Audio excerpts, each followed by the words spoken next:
Setan menggoda manusia sampai menjelang mati. Ketika diusir oleh Allah dan dicap sebagai pembangkang, dia bersumpah di hadapan Allah dengan semangat hasad kepada Adam dan keturunannya.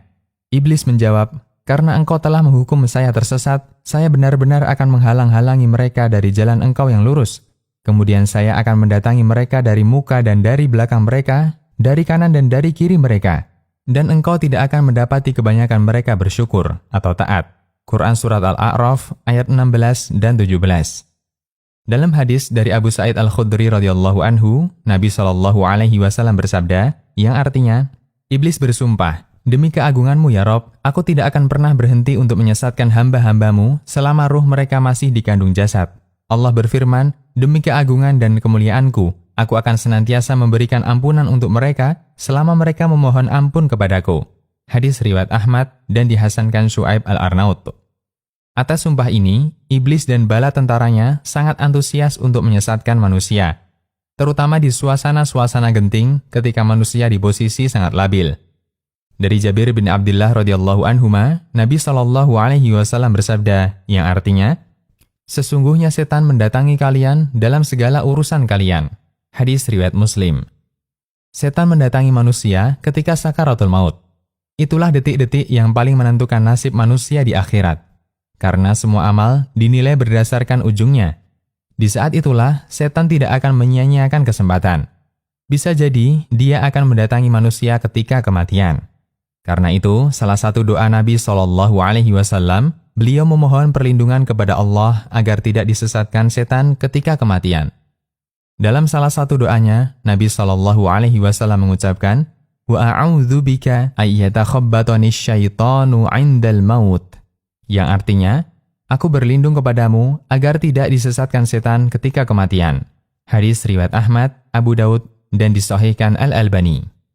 Al-Khattabi menjelaskan hadis di atas dengan menyebutkan beberapa bentuk gangguan setan ketika mendekati kematian. Nabi SAW berlindung dari disesatkan setan ketika kematian. Bentuknya adalah setan mengganggunya ketika dia hendak meninggal dunia. Lalu setan menyesatkannya sehingga menghalangi dia untuk bertaubat atau menutupi dirinya sehingga tidak mau memperbaiki urusannya atau memohon maaf dari kedzaliman yang pernah dia lakukan. Atau membuat dia merasa putus asa dari rahmat Allah. Atau membuat dia benci dengan kematian dan merasa sedih meninggalkan hartanya sehingga dia tidak ridho dengan keputusan Allah berupa kematian dan menuju akhirat. Sehingga dia akhiri hidupnya dengan keburukan lalu dia bertemu Allah dalam kondisi dia murka kepadanya. Al-Khattabi menegaskan, diriwayatkan bahwa tidak ada kesempatan yang lebih diperhatikan setan untuk menyesatkan manusia selain ketika kematiannya. Dia akan mengundang rekan-rekannya, "Kumpul di sini, jika kalian tidak bisa menyesatkannya pada hari ini, kalian tidak lagi bisa menggodanya selamanya." Aunul Ma'bud. Di sana ada beberapa kejadian yang dialami para ulama ketika proses kematiannya. Setan berusaha untuk menggodanya. Di antaranya Imam Ahmad bin Hanbal rahimahullah. Diceritakan oleh Abdullah, putra Imam Ahmad, "Aku menghadiri proses meninggalnya bapakku, Ahmad. Aku membawa selembar kain untuk mengikat jenggot beliau. Beliau terkadang pingsan dan sadar lagi.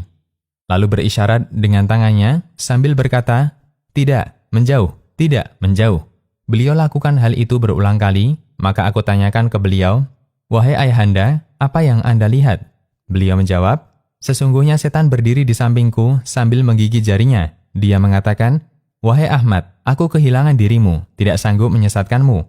Aku katakan, 'Tidak, masih jauh, tidak, masih jauh.'" Tadhkirah Al-Qurtubi. Maksud cerita ini, setan hendak menyesatkan Imam Ahmad dengan cara memuji Imam Ahmad. Setan mengaku menyerah di hadapan Imam Ahmad agar beliau menjadi ujub terhadap diri sendiri dan bangga terhadap kehebatannya. Tapi beliau sadar ini adalah tipuan. Beliau tolak dengan tegas, "Tidak, saya masih jauh, tidak seperti yang kamu sampaikan." Tidak bisa kita bayangkan andaikan ujian semacam ini menimpa tokoh agama atau orang awam di sekitar kita. Termasuk juga kejadian yang pernah dialami salah satu ulama Cordoba. Seperti yang diceritakan Imam Al-Qurtubi. "Saya mendengar guru kami, Abu Abbas Ahmad bin Omar, di daerah perbatasan Iskandariah bercerita, saya menjenguk saudara guruku, Abu Ja'far Ahmad bin Muhammad, di daerah Cordoba. Ketika itu beliau sedang sekarat. Ada yang mentalkin beliau, ucapkan La ilaha illallah. Tapi orang ini malah menjawab, "Tidak, tidak." Setelah beliau sadar, beliau bercerita, "Ada 2 setan mendatangiku, satu di sebelah kanan dan satunya di sebelah kiri. Yang satu menyarankan, matilah dengan memeluk Yahudi, karena itu adalah agama terbaik. Satunya berkata, matilah memeluk Nasrani, karena itu adalah agama terbaik." Lalu aku menjawab, "Tidak, tidak." Tadkirah Al-Qurtubi. Memang tidak semua orang mengalaminya. Ada yang mengalami kejadian demikian dan ada yang tidak mengalami. Namun setidaknya ini menjadi peringatan bagi kita akan betapa mencekamnya sakaratul maut. Karena yang menentukan status manusia adalah ujung hidupnya. Nabi SAW bersabda yang artinya nilai amal ditentukan keadaan akhirnya. Hadis riwayat Bukhari, Ibnu Hibban, dan yang lainnya. Semoga Allah menyelamatkan kita dari semua tipu daya setan. Ya Allah, Zat yang membolak-balikkan hati, tetapkan hati kami di atas agamamu. Demikian, Allahu a'lam. Konsultasi Syariah.